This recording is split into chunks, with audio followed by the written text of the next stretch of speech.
Welcome to ComfortTV.channel news, bringing you verified and balanced news from Nigeria and around the world. I am Faith Kevin. Thank you for joining us again today. In the headlines, court orders arrest of Professor Mahmood Yakubu for contempt. University of Ibadan edges Covenant University in new rankings. Cross River to enforce crackdown on illegal online betting. NANS warns against sabotage of private refineries. Ex-Governor Peter Obi warns online business owners to stop using his name for commercial gain. 5 Amotekun operatives arrested over alleged killings in Osun community. On business news, World Bank says 139 million Nigerians live in poverty despite reform gains. Nigeria expands oil export capacity to 365,000 barrels per day in Otakikpo terminal. On the foreign scene, U.S. President Trump says Hamas will hand over all Israeli hostages in Gaza on October 13. China tightens grip on rare earth exports amid U.S. trade tensions. And on sports, Togolese footballer breaks neck in China after colliding with lead board. Mikel Obi backs Super Eagles for World Cup qualification. Now the news. Justice Adefomilola Demi Ajayi of a federal high court sitting in Osogbo, Osun State, has ordered the arrest and imprisonment of former chairman of the Independent National Electoral Commission, Inec, Professor Mahmood Yakubu, for disobeying the court's judgment. The court in its order delivered on Monday, September 29, 2025, before Professor Yakubu stepping aside, stated that the Commission's boss failed to implement the court's order to relist national officers of the Action Alliance on its website. The party, in a suit, sought an order from the court to compel Inec and Professor Yakubu to re-enlist the names of the Rufai Omwaje-led national executives of the party, which had been illegally removed from the Commission's portal. The suit has as plaintiffs the Action Alliance, Professor Julius Adebowale and Engineer Olowokere Alabi, Barrister Chinwoba Zulike Oladele Sunday, Simon Itokwe and Aroye Oyewole for themselves and on behalf of other 30 state chairmen, while Inec and Professor Mahmood Yakubu are listed as defendants. Professor Yakubu, however, stepped down as Inec chairman on Tuesday as Mrs. May Agbamuche Mbu takes over as acting chairman. University of Ibadan UI has reclaimed its position as Nigeria's top university in the Times Higher Education, the World University Rankings 2026. The Ibadan-based federal institution is ranked in the 801 to 1,000 band globally, moving up from 4th place in 2025 and surpassing other leading Nigerian universities, a feat it last achieved in 2023. Times Higher Education surveyed 2,191 institutions across 115 countries, evaluating universities on 18 performance indicators covering teaching, research environment, industry engagement, and international outlook. UI dethroned Covenant University CU, which has been Nigeria's best in 2024 and 2025, following UI, the University of Lagos Unilag, Bayero University, and Covenant University ranked 2nd, 3rd, and 4th nationally, respectively. The 2026 rankings reflect shift in global higher education, analyzing 174.9 million citations from 18.7 million research publications along survey responses from over 108,000 scholars worldwide. Notably, Unilag scored highest in quality research with a score of 66.7, while Bayero University BUK leads in international outlook and CU tops industry engagement. Among Nigerian institutions, 51 universities made the ranking. Only UI and Unilag fall within the 801 to 1,000 global band. BUK, CU, and Landmark University are between 1,001 to 1,200, while 5 others, including Ahmadu Bello University, University of Ilorin, and University of Nigeria, fall between 1,201 to 1,500. 14 universities are ranked above 1,501 and 27 institutions were unranked. The THE is a globally recognized independent organization providing data and analysis for higher education, including the widely cited World University Rankings. To be ranked, university must teach undergraduates, conduct research across multiple subjects, and have published at least 1,000 research publications from 2020 to 2024. The Cross River State government has begun a sweeping clampdown on illegal and non-compliant online lottery and sports betting operators following a new partnership aimed at sanitizing the gaming sector and protecting players. The Director General of the Cross River State Lotteries and Gaming Agency, Honorable Michael Eja, told journalists in Abuja that the agency's recent onboarding by a popular search engine has given it fresh powers to monitor, regulate and sanction online operators across digital platforms. Honorable Eja explained that the agency had previously faced challenges enforcing compliance, particularly against operators without a physical presence in the state. He said the difficulty had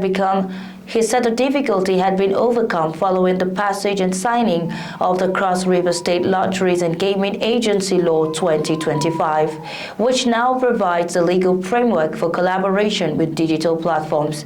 According to him, the new partnership allows the agency to demand the removal of illegal operators' content from the search engine, block unauthorized advertisement, and pursue legal action against defaulting companies. He urged operators to comply fully with the law and uphold ethical business practices. The National Association of Nigerian Students, NANS, has cautioned against actions or policies that could undermine the development of Nigeria's petroleum refining sector, warning that continued inaction could lead to nationwide student protests. At a mass rally held simultaneously in Abuja, Asaba, and Lagos, the NANS president, Comrade Olushola Oladoja, said the event was organized to draw attention to the challenges facing local refineries and to urge the government to prioritize industrial stability and domestic fuel production. Comrade Oladoja described the initiative as a national warning action, explaining that it was intended to encourage policy focus on refining capacity rather than imports dependence. He expressed concern that Nigeria, despite being an oil-producing country, continues to rely on imported petroleum products, which he said contributes to rising costs and limits employment opportunities.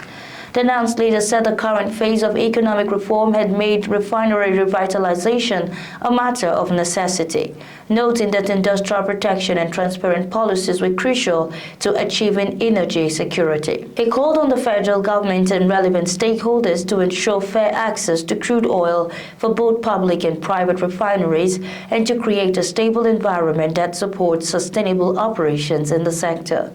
Comrade Oladoja emphasized the need for policies that prioritize crude oil supply to local refineries, ensure fair pricing for domestic processors, reduce dependence on imported fuel, safeguard private investments, and promote industrial harmony among workers and employers. He added that the students' movement could continue to advocate for economic reforms that encourage employment and productivity, stressing that citizens must not remain indifferent to issues affecting national development.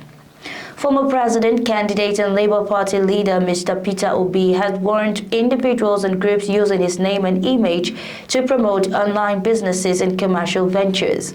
In a statement posted on X, Obi said his attention had once again been drawn to the activities of persons exploiting his identity for personal and financial gain. He described such acts as fraudulent, deceptive, and aimed solely at exploiting public trust. Mr. Obi stated categorically that he has no connection whatsoever with any of these endorsements or promotional activities. The 2023 presidential candidate further cautioned the public to be wary of online content or advertisement purporting to represent or involve him in any business dealings. He assured that all legitimate information concerning him or his engagements would continue to be released through officially verified handles and channels. The Osun State Police Command has arrested 5 operatives of the Western Nigerian Security Network, codenamed Amotekun Corps, for their alleged involvement in an attack that led to the deaths of residents in Akinlafu, Ife North local government area of the state. Police spokesperson Abiodun Ojelabi confirmed that the suspects were apprehended following investigations into the September 30, 2025 incident, during which Amotekun operatives allegedly invaded Akinlalu in retaliation for 2 pump-action rifles reportedly seized from them by unknown persons. According to him, the operatives stormed the community in official patrol and private vehicles, shooting sporadically and inflicting gunshot injuries on 3. 3 others were allegedly killed, with their corpses reportedly taken away by the operatives. Mr. Ojelabi added that police investigations confirmed that the attackers were members of the Osun Amotekun Corps and that witnesses identified some of the suspects now in custody. He further disclosed that efforts were ongoing to arrest others still at large. He added that the Inspector General of Police, Kayode Egbetokun, has directed the Intelligence Response Team (IRT) of the Force Intelligence Department to take over the case for a comprehensive investigation. Meanwhile, the Osun Amotekun Corps in its defense claimed the incident was a gun battle with armed hoodlums who had earlier ambushed its operatives responding to a distress call in Akinlalu. ComfortTV.channel's news returns shortly with business, foreign and sports news. Stay tuned. Many thanks for staying tuned. Welcome back. This is ComfortTV.channel's news. On the business news, the World Bank has called on Nigerians to ensure that the positive outcomes from its recent macroeconomic reforms translate into real improvements in citizens' living standards, as new estimates show that about 139 million Nigerians are living in poverty. Country Director for Nigeria, Mr. Matthew Verghese, made the appeal during the launch of the latest Nigerian Development Update (NDU) report in Abuja. Mr. Verghese commended the federal government for implementing bold policy reforms, particularly the removal of petrol subsidy and exchange rate reunification, noting that these actions have begun to stabilize the economy and lay a stronger foundation for long-term growth.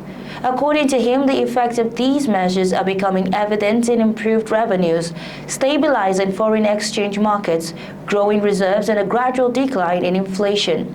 However, he cautioned that millions of Nigerians have yet to feel the benefits of these reforms, warning that macroeconomic gains must be swiftly converted into welfare improvements. The new NDU report, titled From Policy to People, Bringing the Reform Gains Home, outlines a 3-point agenda for sustaining progress, reducing inflation, improving the efficiency of public spending, and expanding social safety nets. Mr. Verghese emphasized that curbing food inflation is particularly crucial to protecting the poor and maintaining public support for ongoing reforms. He further stressed the need for better management of public resources and stronger safety net programs to cushion economic hardships and promote inclusive growth. Mr. Verghese reaffirmed the World Bank's commitment to supporting Nigeria's reform agenda through policy advice, technical assistance, and financial support aimed at fostering sustainable development and shared prosperity. Still on business, the federal government has declared that the commissioning of the $400 million Otakikbo oil export terminal in Rivers State will ease crude evacuation challenges and boost Nigeria's oil export capacity. Located in Ikuru Town, Andoni local government area, the facility has a capacity of 365,000 barrels per day and is the first onshore oil terminal built in Nigeria in 50 years. President Bola Tinubu, represented by the Minister of State for Petroleum Resources, Oil, Senator Inec Lopobiri, described the project as a major milestone in the nation's efforts to improve crude oil production and export infrastructure. He said the terminal would also serve as an evacuation route for crude from Ogoniland and nearby fields. Chairman and CEO of Green Energy International Limited, GAIL, Professor Anthony Adegbulugbe, said the project was conceived, designed, and delivered entirely by Nigerians within 2 years and ahead of schedule. He explained that the terminal has a storage capacity of 750,000 barrels, expandable to 3 million barrels, and a pumping capacity of 360,000 barrels per day. Since operations began in June 2025, over 1 million barrels of crude have been exported through the facility. Professor Adebulugbe added that the terminal could unlock more than 40 stranded oil fields in the region, holding about 3 billion barrels of reserves, potentially adding 200,000 barrels per day to national output. Nigerian Upstream Petroleum Regulatory Commission (NUPRC) Chief Executive Engineer Gbenga Komolafe described the project as a breakthrough for indigenous players. He noted that the terminal provides an alternative export hub, reduces dependence on aging terminals, lowers costs for local producers, and enhances Nigeria's overall crude evacuation efficiency. Now on to foreign news. U.S. President Donald Trump said that the Palestinian group Hamas will release all Israeli hostages in the Gaza Strip on October 13. President Trump spoke with the families of Israeli hostages in a phone call following the announcement of a ceasefire between Israel and Hamas in Gaza. The relatives of the hostages expressed their gratitude to Trump for his efforts in reaching the agreement. During the call, President Donald Trump said that all Israeli hostages will be released on Monday. However, President Trump did not specify whether the release would include the bodies of deceased hostages.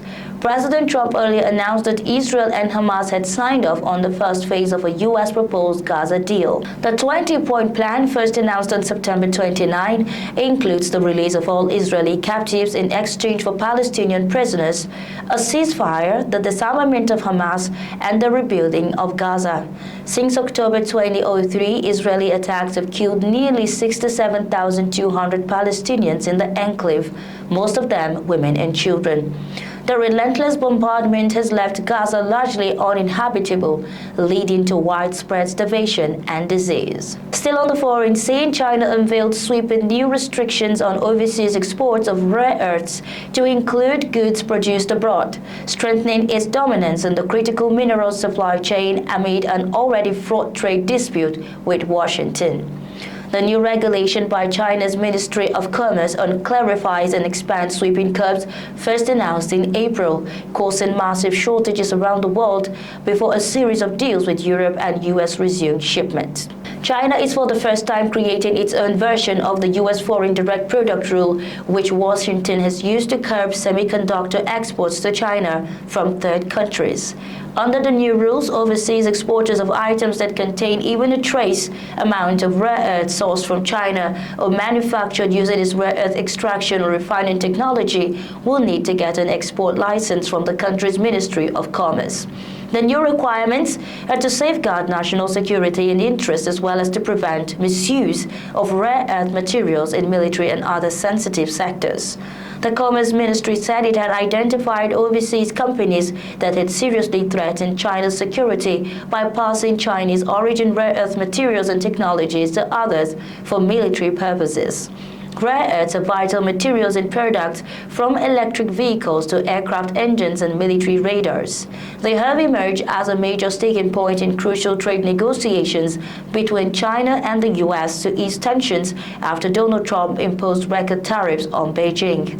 China accounts for about 60% of global mine production and 90% of processed and permanent magnet output. Beijing has used its control of the sector as leverage in negotiations with the U.S. administration. On to sports news, Togolese international footballer Samuel Asamoah broke his neck after colliding with a pitch-side advertising board during a domestic fixture in China. Video footage shows the 31-year-old being shoved by an opponent during a match on in China's second-tier League One as they jostle for the ball, plowing headfirst into a LED advertising panel. The midfielder's club, Guangzhou Pingguo, said Asamoah suffered fractures in his neck and nerve damage and subsequently underwent surgery. On Wednesday, the club said that Asamoah was recovering from surgery and was in a stable condition. Asamoah spent most of his career in Belgium before moving to China last year. Citing Chinese football authorities' state-backed outlet, the paper said the advertising display was positioned 3 meters from the field in line with international standards. The opposition player Chongqing Tonglialong midfielder Zhang Zixiong was given a yellow card following the incident. Still on sports, former Super Eagles captain Mikel Obi has backed Eric Chale's side to qualify for the 2026 FIFA World Cup. The Super Eagles are on thin ice and cannot afford to lose any of their remaining 2 games, as they currently sit third in Group C with 11 points from 8 matches, 3 points behind Benin Republic and South Africa. The Super Eagles will face Lesotho and the Benin Republic in their final 2 games of the series as a final push for World Cup qualification. Speaking on his OB1 podcast, the 38-year-old expressed confidence that Nigeria will qualify for the World Cup in USA, Mexico and Canada, noting that it would be a huge setback for the country to miss 2 consecutive editions. The Super Eagles take on Lesotho at the new Peter Mokaba Stadium, Polokwane, South Africa today, and will play the final game of the qualifiers against Benin next Tuesday. And that's our news bulletin for today. But before we go, here is a recap of our top stories. Court orders arrest Professor Mahmood Yakubu for contempt. University of Ibadan edges Covenant University in new rankings. Cross River to enforce crackdown on illegal online betting. NANS warns against sabotage of private refineries. Ex-Governor Peter Obi warns online business owners to stop using his name for commercial gain. 5 Amotekun operatives arrested over alleged killings in Osun community. On business news, World Bank says 139 million Nigerians live in poverty despite reform gains. On foreign scene, U.S. President Donald Trump says Hamas will hand over all Israeli hostages in Gaza on October 13. And on sports, Togolese footballer breaks neck in China after colliding with leadboard. Thanks for watching. For breaking news, exclusive interviews and more, follow us online at ComfortTV.channel on all platforms. Remember to like and share our videos, subscribe to our channel and click on the notification bell so you don't miss out on any updates. Until next time, I am Faith Kevin. Stay informed, stay connected.